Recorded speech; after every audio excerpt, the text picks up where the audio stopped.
Aquí comienza Red Más Internacional. Esto es Red Más Internacional. Comenzamos hablando del régimen de Nicolás Maduro porque con el voto de 12 países se activó el Tratado Interamericano de Defensa Recíproca con el fin de buscar acciones conjuntas para ponerle un freno real a Maduro.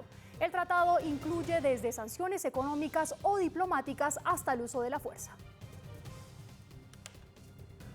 Minutos después de su intervención en el Consejo Permanente de la OEA y del voto a favor para convocar a los cancilleres de cara a la aplicación del TIAR, el canciller hizo un llamado a los países a aplicar todos los mecanismos necesarios para sancionar a Venezuela. En el marco del Consejo Permanente de la OEA se anunció la decisión mayoritaria de convocar al órgano consultivo del Tratado TIAR con el fin de definir sanciones o acciones en bloque contra el régimen de Maduro.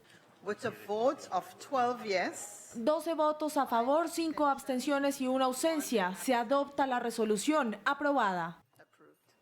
La activación de este tratado abre un abanico de opciones para ponerle freno a la dictadura ante cualquier agresión a un país firmante del mismo como Colombia o ante la amenaza a la seguridad y estabilidad de la región. De un régimen que usa el asesinato y la tortura para mantenerse en el poder.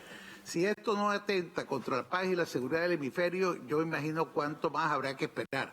Cuántos niños venezolanos van a tener que morir para que la sensibilidad del hemisferio en conjunto, y no solamente de algunos países, se manifieste. Es muy fácil dar declaraciones de que lo mejor es seguir dialogando, seguir conversando. Estamos dialogando y conversando con un régimen que no quiere diálogo, que no quiere salida negociada. Sin embargo, esta aprobación no evitó que algunos países simpatizantes del régimen, aunque no firmantes, se opusieran. Resultaría aún más grave que un eventual uso de la fuerza se pretendiera enmarcar bajo el concepto de legítima defensa. De ninguna manera puede invocarse como acción preventiva. Colombia, que votó a favor de la activación del tratado y que hoy tiene amenazas directas de ejercicios militares y apoyo de Maduro al terrorismo, defendió la decisión. ¿Acaso convertirse en una empresa criminal no amenaza la paz de la región? ¿Y acaso eso no está demostrado fehacientemente con pruebas de todo orden, de toda naturaleza? Esta votación fue precedida por la denuncia que hizo el canciller colombiano ante la OEA, mostrando el auspicio de Maduro a grupos terroristas transnacionales con el fin de aferrarse al poder. Desde hace por lo menos un año, alias Márquez y alias Granda mantenían relaciones clandestinas en Venezuela. La creación de bloques políticos, la creación de apoyo y movimiento de tropas y movimientos e entrenamientos a milicias del ELN y de los GAO residuales. Y ahí están también reuniones con la participación de los mismos actores ilegales para hablar de protección por parte del régimen, para hablar de traslados e identificación en caso de no recibir beneficios de la JEP. De hecho, el canciller colombiano dio luces de que Colombia sigue alerta. Ustedes saben que nosotros no tenemos relaciones con Venezuela, ustedes saben que esas relaciones están rotas. Hay inteligencia colombiana, por supuesto que hay inteligencia colombiana, es una de las prerrogativas que tienen los estados y nosotros también tenemos inteligencia. Aliados de Colombia, también firmantes del tratado que permite la defensa conjunta de un país agredido, también ratificó el apoyo. Un acto de agresión militar contra Colombia, los Estados Unidos va a apoyar en todo lo que podamos. Aunque se espera que la reunión del TIAR entre cancilleres se dé para buscar presiones que permitan una salida pacífica de la crisis, el uso de la fuerza no se descarta. No quiere decir que estemos propiciando invasiones, pero hay uso de fuerza que es perfectamente legítima y que cabe dentro del tratado.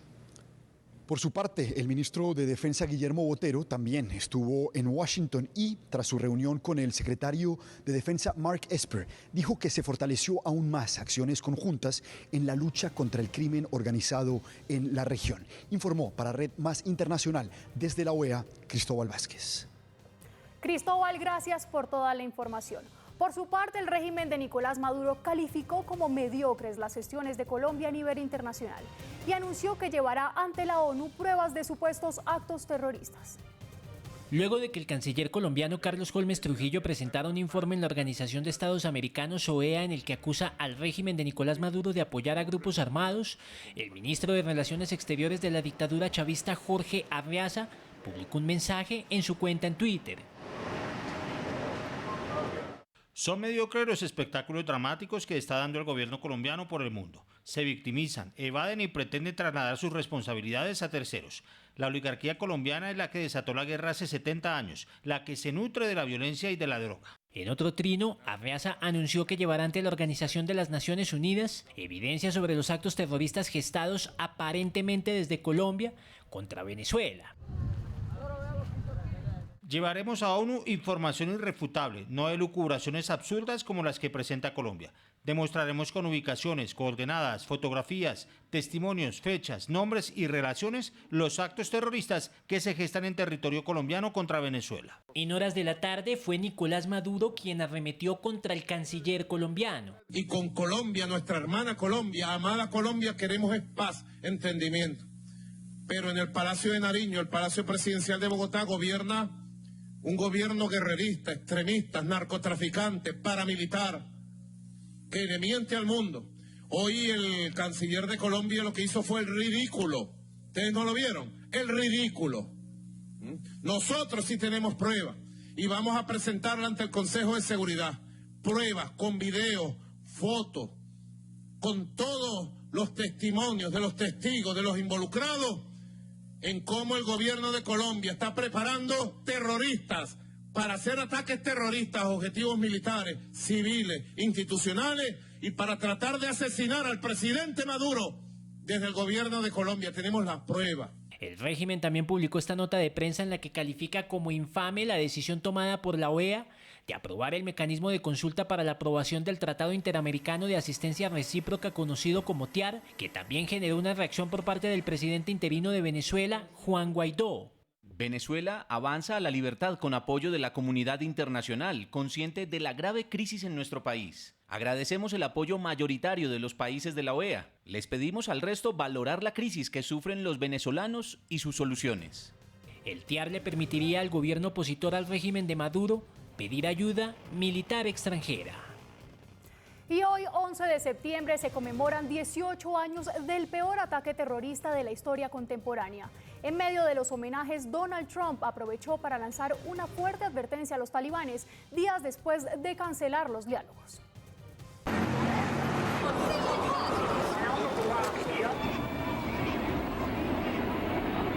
Imágenes que Estados Unidos y el mundo recuerdan como si hubiera sido ayer.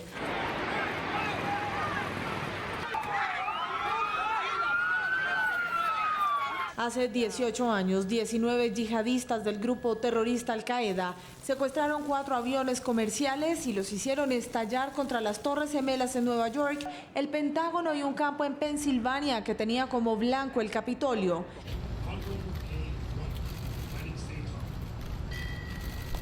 El presidente Trump rindió homenaje a las víctimas desde el Pentágono. Uno de los aviones lo estallaron contra la sede del Departamento de Defensa, menos de una hora después de que las Torres Gemelas recibieran el primer impacto. Hoy nuestra nación honra y llora a las casi 3.000 vidas que nos robaron el 11 de septiembre de 2001. Por estos motivos, 184 personas fueron asesinadas cuando los terroristas de Al-Qaeda alcanzaron el vuelo 77 de American Airlines y lo estrellaron contra el Pentágono.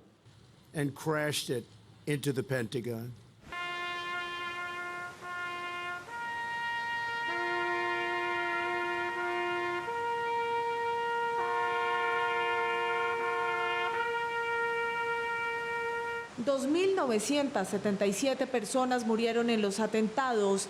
No son héroes anónimos.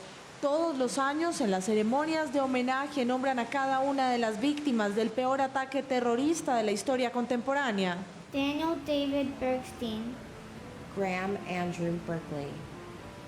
Michael J. Berkeley. Más de 6.000 personas resultaron heridas y hoy ciudadanos estadounidenses, sobrevivientes y quienes ni habían nacido hace 18 años rindieron homenaje a la memoria de cada una de las víctimas en una ceremonia abierta solo a familiares de los fallecidos. El mundo no sería el mismo, el dolor sigue latente. Donald Trump se refirió a las conversaciones de paz con los talibanes. Una vez más explicó por qué las canceló. We had peace talks scheduled. Tuvimos conversaciones de paz programadas hace unos días. Las suspendí cuando me enteré que habían matado a un soldado estadounidense de Puerto Rico y otras 11 personas inocentes. Pensaron que usarían este ataque para mostrar fuerza, pero en realidad lo que mostraron es una debilidad implacable. Los últimos 4 días hemos golpeado a nuestros enemigos más fuerte, como nunca antes se ha visto, y eso continuará. También aprovechó para advertir a la organización terrorista 2 días después de haber dado por muertas las conversaciones de paz, donde buscaban poner fin a casi 2 décadas de guerra. Si por alguna razón ellos regresan a nuestro país, iremos a donde sea que estén y usaremos todo el poder que Estados Unidos nunca ha usado antes. Y ni siquiera estoy hablando de energía nuclear. Como cada año, Estados Unidos rindió homenaje a sus víctimas con la promesa de nunca olvidar. Los atentados del 9/11 le dieron paso a una generación conocida como los Centennials, unos verdaderos gomosos de las tecnologías, solo que muestran muy poco interés por este hecho puntual que marcó el mundo donde nacieron. Con la caída de las Torres Gemelas, el mundo parió a la generación de los Centennials.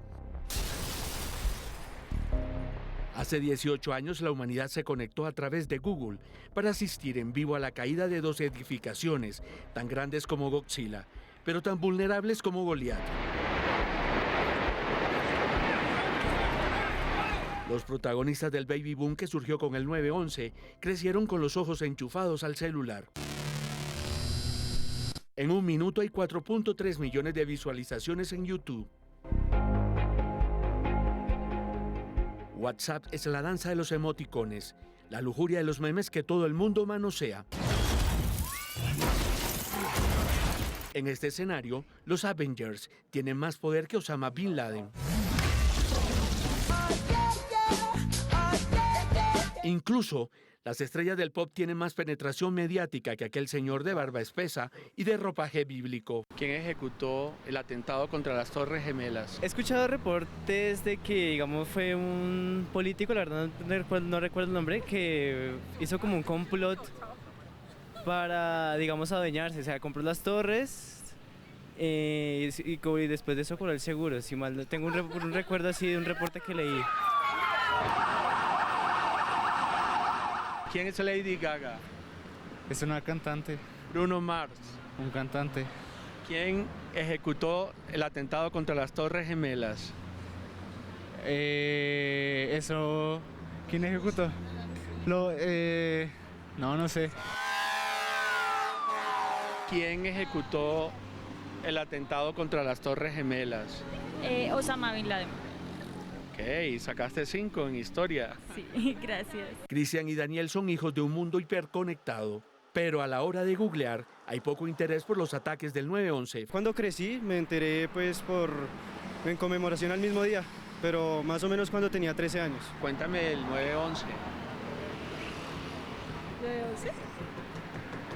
No. De las Torres Gemelas. Ah, el choque de septiembre del 2001. La intromisión del terrorismo con un componente islámico parece una noticia añeja, como si hubiera ocurrido en la época de los abuelos. ¿Cómo te enteras tú del 9/11? ¿Tú eras una...? No había nacido. Sí. No había nacido. ¿Cómo te enteras? ¿Quién te enseña lo que pasó en Nueva York? Porque salían películas y todo. Cada vez que pasaba el 11 de septiembre, pues siempre salían películas. Los 18añeros conocieron los ataques islamistas en formato de noticia o documental. Los hechos llegaron deglutidos, explicados, analizados y hasta distorsionados a través de los medios alternativos. En las escuelas se encontraron poca información. Los libros de historia saben más de Bolívar y Churchill que de Bin Laden. Pues el 911 pues, es el número al que hay que llamar cuando se presenta alguna emergencia. No, la verdad no. En el colegio no me lo enseñaron. Se estrelló un avión en las Torres Gemelas y fue un ataque islamita de Osama Bin Laden. Ni los Avengers, ni Lady Gaga, ni Bruno Mars borrarán el impacto de los ataques terroristas del 9/11 de septiembre de 2001. El mundo quedó quebrado y con muchos rajados en clases de historia. Astrónomos descubrieron agua en un planeta situado en lo que se conoce como la zona habitable, una nueva etapa en la búsqueda de vida fuera del sistema solar. Por primera vez, astrónomos detectaron lo que sería vapor de agua en la atmósfera de un planeta situado en la zona habitable de su estrella. Si bien todavía se conoce muy poco de las características de este exoplaneta, ubicado a más de 100 años luz de la Tierra, significa para sus investigadores una victoria en la búsqueda de señales de vida fuera del sistema solar. Es por ello que este descubrimiento los impulsa al rango de mejor candidato para la búsqueda de vida extraterrestre, según el estudio publicado en la revista Nature Astronomy, quienes indicaron que hallar agua en un mundo potencialmente habitable trae esperanza. El planeta llamado K2-18b está situado en la zona habitable de su estrella, es decir, ni demasiado lejos ni demasiado cerca de su fuente de calor. Se halla allí donde la temperatura permite que el agua exista en estado líquido, lo que podría permitir el desarrollo de la vida tal y como la conocemos, pues tiene una temperatura similar a la de la Tierra. Gracias por continuar con nosotros. En el vuelo de regreso a Roma, el Papa Francisco dio un discurso donde defendió su mensaje social. Habló de xenofobia y afirmó que no teme a un cisma en la iglesia. A pesar de ser atacado frontalmente por católicos conservadores que lo tildan de comunista, en su vuelo de regreso a Roma en respuesta a periodistas que lo abordaron, el Papa Francisco defendió su mensaje social con un discurso inspirado en Juan Pablo II, donde dejó ver que no le teme a esas críticas. Prima di tutto, le critiche sempre aiutano, sempre. En primer lugar, la crítica siempre ayuda, siempre. Cuando alguien recibe una crítica, debe realizar inmediatamente una autocrítica diciendo, ¿es esto cierto? ¿No es cierto? Siempre encuentro ventajas en la crítica. A veces te enoja, pero hay ventajas. Tale volte ti arrabbiano, ma i vantaggi ci sono. Algunos obispos conservadores, en particular de Estados Unidos, consideran que el Papa va en detrimento de puntos de la doctrina sobre la familia o la moral sexual. Incluso han llegado a pedir su dimisión argumentando que siembra la confusión entre los creyentes. Pero el sumo pontífice fue claro al decir que no teme a un cisma en la iglesia. Io non ho paura dei scismi. Prego perché non ce ne siano, perché c'è. No le temo a los cismas, rezo para que no haya ninguno porque la salud espiritual de muchas personas está en juego. Espero que haya un diálogo y una corrección si hay algún tipo de error, pero el camino de un cisma no es cristiano. El camino del cisma no es cristiano. En el discurso que se dio en el avión papal, luego de su visita a Mozambique, Madagascar y Mauricio en África, el Papa defendió su postura ante sus detractores, los que consideraban habla demasiado de desigualdades sociales, migrantes y excluidos. Por eso, haciendo caso omiso, mantuvo su línea al hablar de xenofobia. Ma no es un problema solo del África. No es un problema de África, es una enfermedad humana como el sarampión.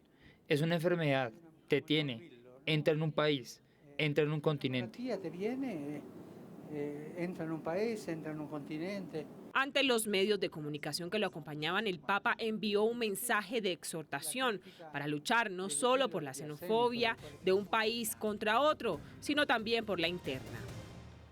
Y mientras tanto, el régimen de Nicolás Maduro adelantó por segundo día ejercicios militares en la frontera con Colombia y declaró el estado Táchira como una zona peligrosa para supuestos grupos paramilitares. Esta va a ser declarada zona de alto peligro para los paramilitares colombianos.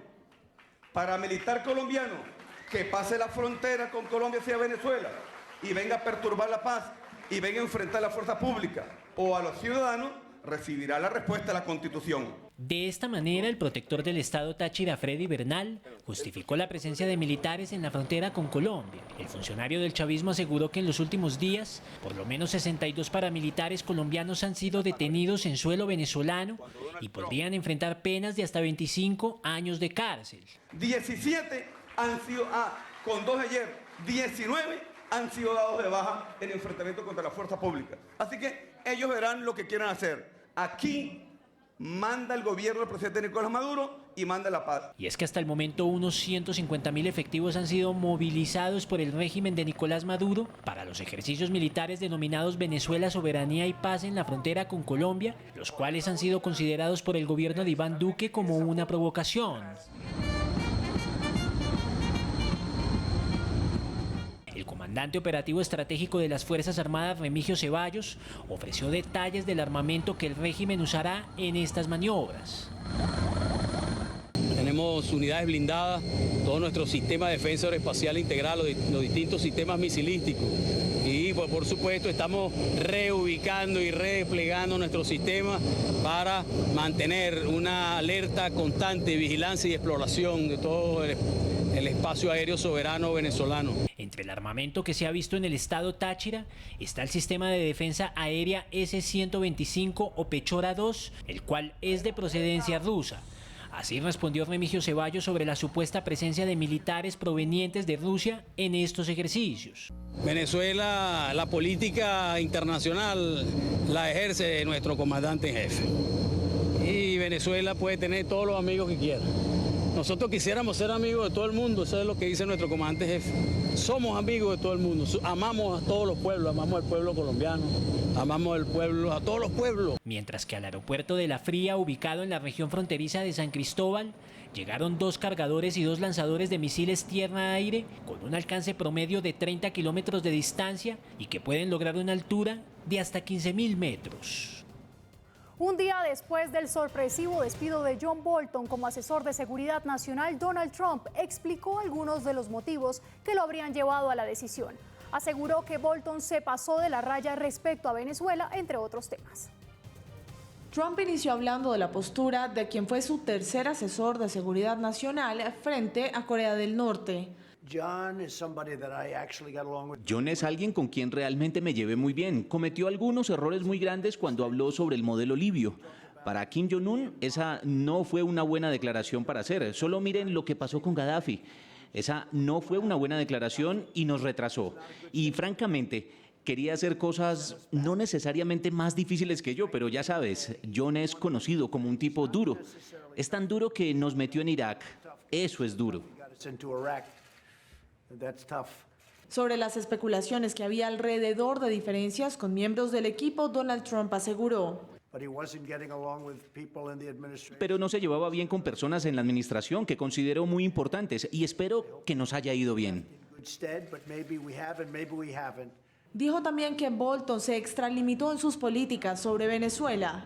Veremos qué pasa. No estoy de acuerdo con John Bolton en sus actitudes sobre Venezuela. Pensé que estaba fuera de lugar y creo que he demostrado tener razón, pero siempre estamos observando a Venezuela muy de cerca.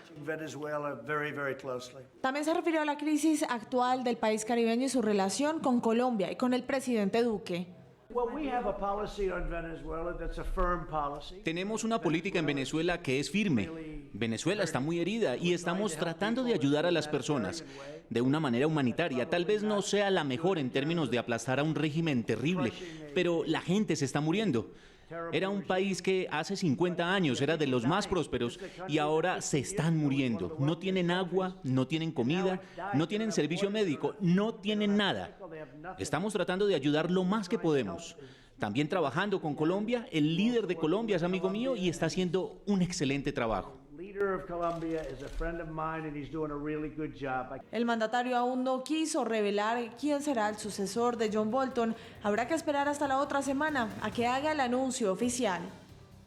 Y la justicia escocesa declaró ilegal la decisión de Boris Johnson de suspender el Parlamento hasta 2 semanas antes del Brexit. Ahora será el Tribunal Supremo quien tome la decisión final. Un nuevo revés se sumó a los ya recientes golpes políticos recibidos por el ministro británico Boris Johnson, pues una corte de apelación escocesa declaró ilegal su decisión de suspender el Parlamento por 5 semanas.